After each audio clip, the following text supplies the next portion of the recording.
Hello everyone, welcome back to the Hindu Explained series. I'm Kushagra Goel.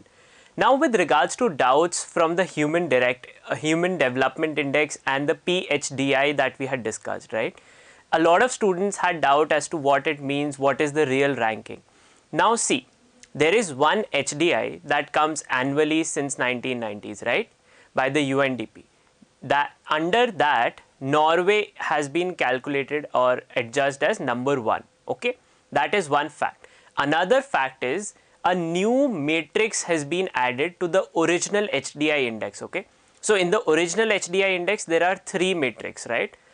And above that a new matrix has been added. Now when that is added, a new index, a new result comes because we have changed the matrix. So for example, if you change the formula to a maths problem, or if you change the values in a maths problem, then the result will be different, right? So similarly, keeping the original HDI aside, a new matrix has been added, which is per capita carbon emission, okay? When that is added, that index is known as PHDI, okay?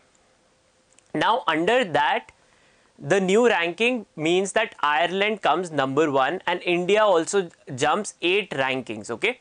So above the original HDI, there is a new index, that is a new matrix that has been added, which results in a different result, okay? So you keep the original HDI in mind, and secondly the new matrix and the new index, which is the PHDI, okay? So they become two separate ones. The data for them is same. A new matrix is for PHDI, okay? So I hope that clears your doubt. Now secondly, a lot of students had doubts with regards to orbits, okay?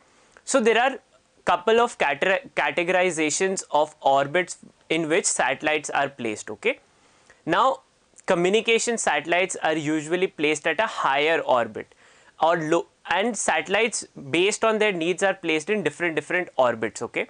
Whenever there is a new launch, then I will discuss those orbits and why do we place them in separate orbits, or what is the significance of those orbits, okay? Because it is a long topic and would undertake approximately 5 to 6 minutes. Within doubts, it is not justified to have that discussion here, okay? Now with regards to length of the video, a lot of you suggested 20 is fine or 30 is fine. Now see, it depends on the content within daily newspaper. If there is more content that needs to be covered, the length of the video is according to that, okay? I will keep in mind to keep it short for you all. That is the idea of the series. But whenever there is more content that needs to be there for you all and your benefit, then I will take a little bit more time, okay? So now let's dive into today's newspaper.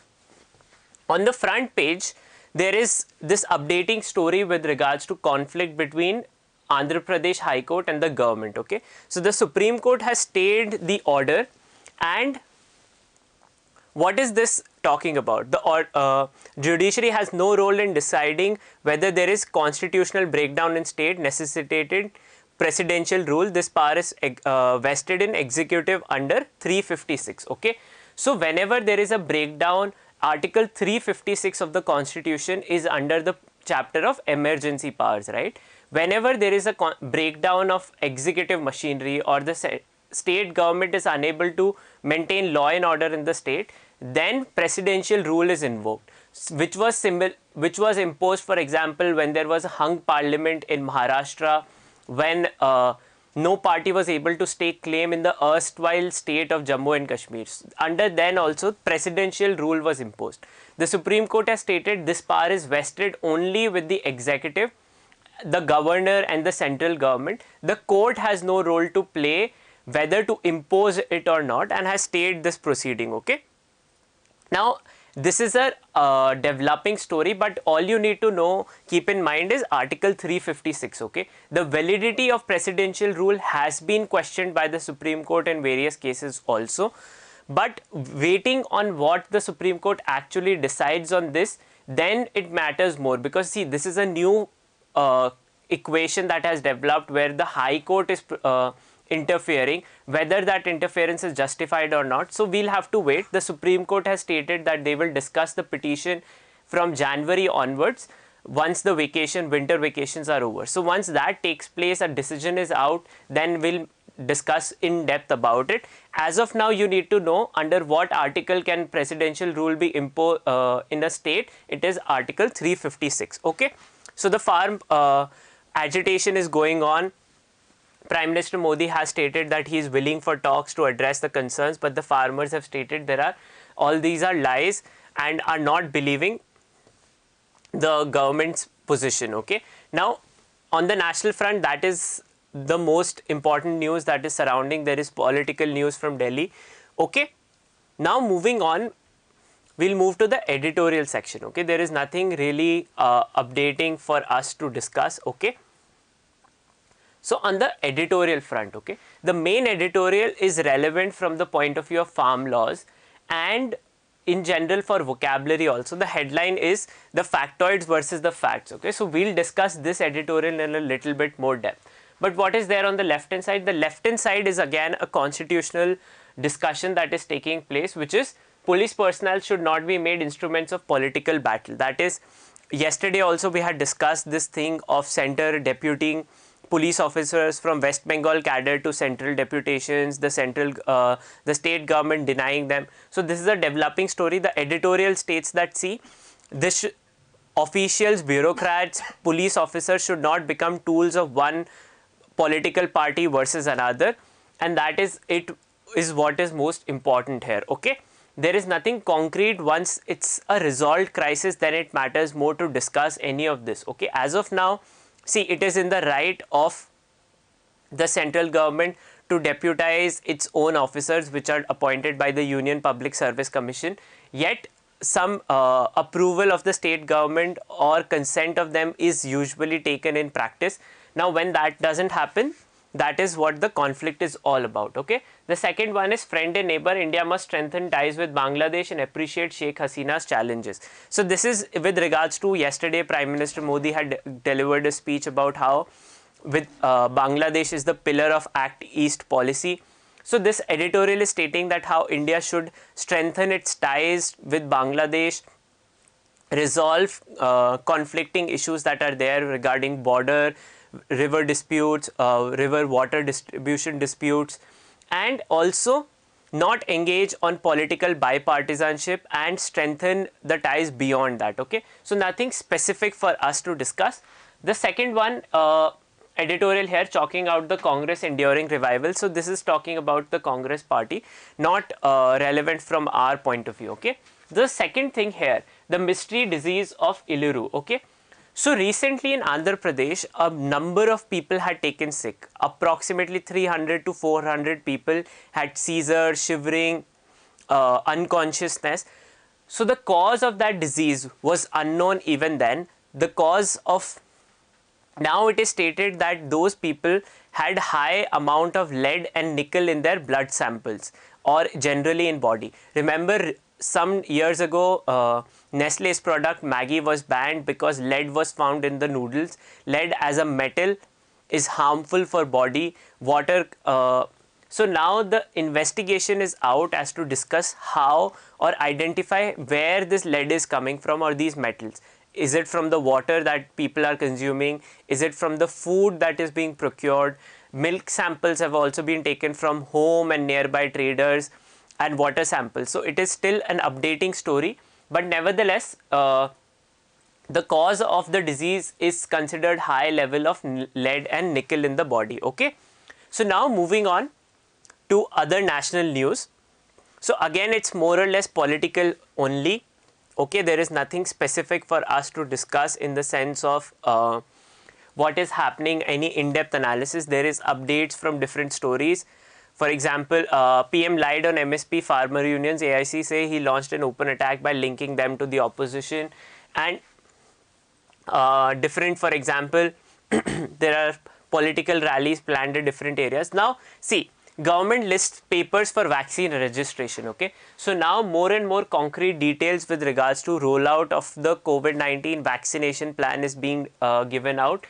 Registration of people who are or identified as persons who will be first given the vaccination has been identified. A portal, online registration portal will be created. How can you register and all that is provided. first it will be people, frontline workers, then after that it will be people 60 plus, then 50 plus, people with comorbidities. So if you have any one of them, so once the rollout actually takes place, help them to register on the portal. Yet remember this, that no vaccine has yet been approved in India. This is the plan of how it will be given, but vaccination in general has not, vaccine in general has not been approved yet. Okay. Now again, so there is update from Soumya Swaminathan, chief scientist of WHO. She is saying that pandemic is far from over and that people need to continue taking precautions from COVID. There is update from railway about the amount of revenue they have lost. Okay. Then there is more update with regards to the mosque, the reconstruction and refurbishing of the Mosque of Rahim, something we had discussed yesterday. There is a more detailed story about how they did it, how many people took the work, and why they have left some of it in the state of how it was originally, to tell people how much vandalism had happened over the mosque for approximately 300 to 400 years. Okay. On the international front, again, Chinese model of economic recovery, and it's stating that how the economies have not yet stabilized. Recovery is not something that is stable. Vaccine, there is another update with regards to Trump says Moderna vaccine approved. His comment comes even as regulator yet to give final clearance. So the incumbent president of United States, Donald Trump, said that Moderna vaccine has been approved, but by the FDA it has not been. Once that confirmation actually comes, we will do a revision of the Moderna vaccine. Okay. Then there is update from Iran of how they have restarted their nuclear facility. The name of the facility is only thing that you need to keep in mind as of now, which is in Fordow. Okay.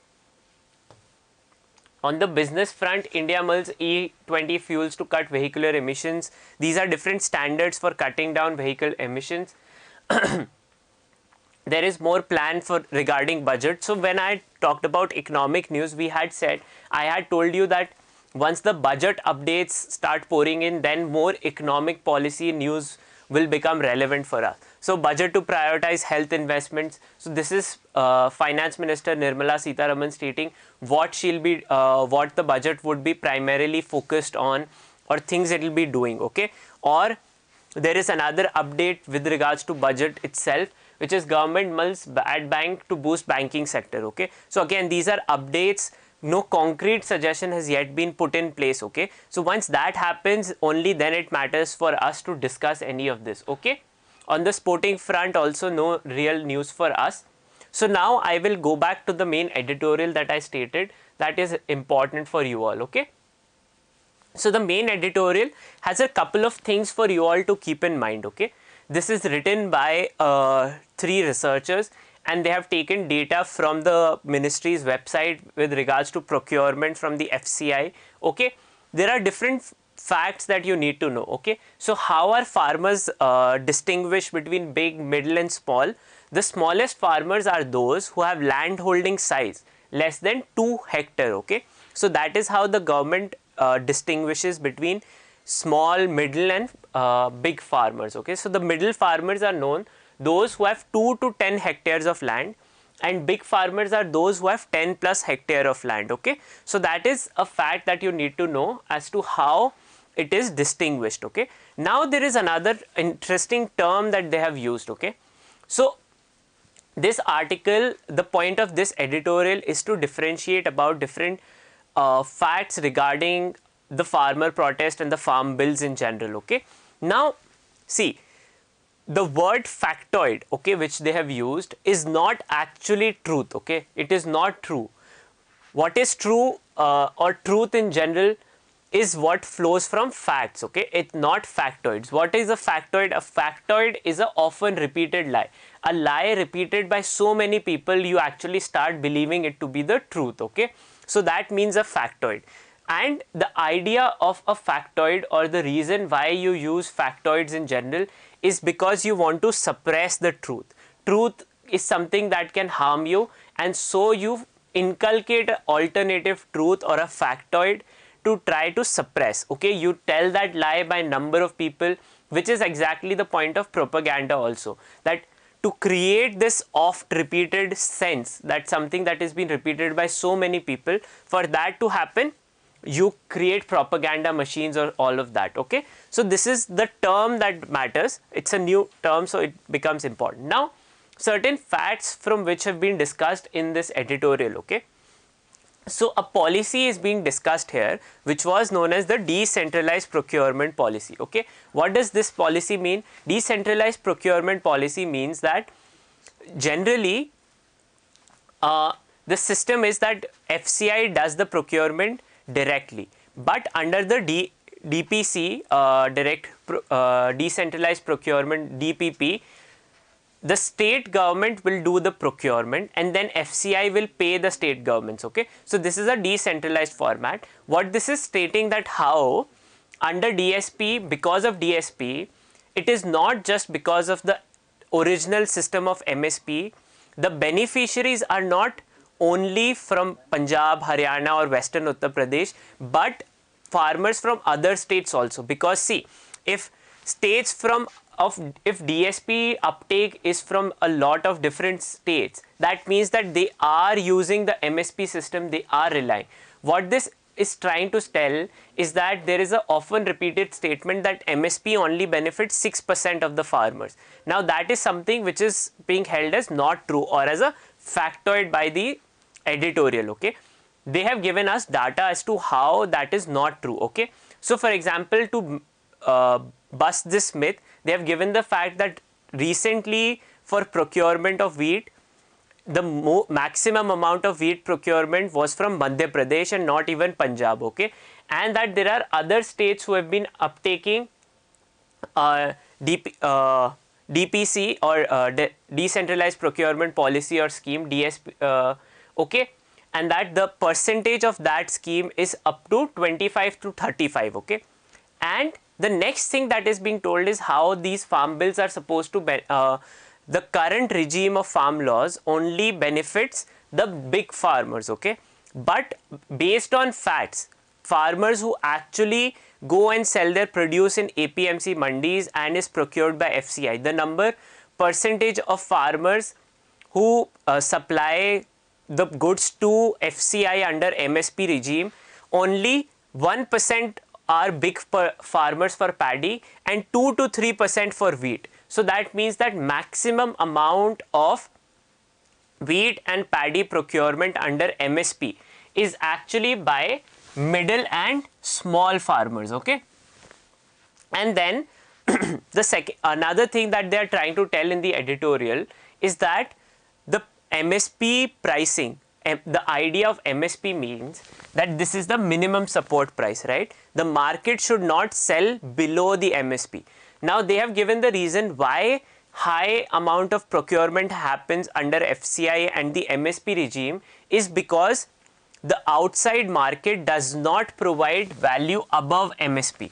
Because farmers do not get the cost above MSP, they are more willing to supply to the FCI. Okay, and the MSP is only not limited to wheat, paddy and wheat, but is applied to 23 commodities. Okay, so this is what this editorial is all about. It gives you a brief idea of what the system till now has been, different facts. Okay, some of them I have explained you, that the regime benefits most of the middle and small farmers, and secondly the procurement under the decentralized procurement policy and scheme tells us that it is the current regime of farm laws before the new farm laws came into being were actually benefiting a lot more states than just what is believed to be Punjab, Haryana and Western Uttar Pradesh, and also that this fact that 6% farmers are only benefited by the MSP is incorrect. Okay, so do give it a read and keep these words in mind, and that is it from my side today. Okay, thank you so much for watching the series. If you have any doubts with regards to the series, I will address them in the comment section. I have noted down your suggestion or doubt regarding orbits for satellites. we will address it the moment a new satellite launches there. I will discuss, because only then we'll have details. For example, the private satellite that will be launched by ISRO, in what orbit it will be placed in. Then it matters more, it be better to discuss all of that along with context, okay? And with regards to general summary of each month's current affairs and under what heading they come under, I will always from now onwards tell you under what heading what in-depth analysis is to be placed in for your current affairs notes, okay? So thank you so much for watching. Keep revising and be diligent with your preparation. If you like the video, give it a thumbs up, and if you haven't subscribed to the channel, do subscribe to it. Thank you.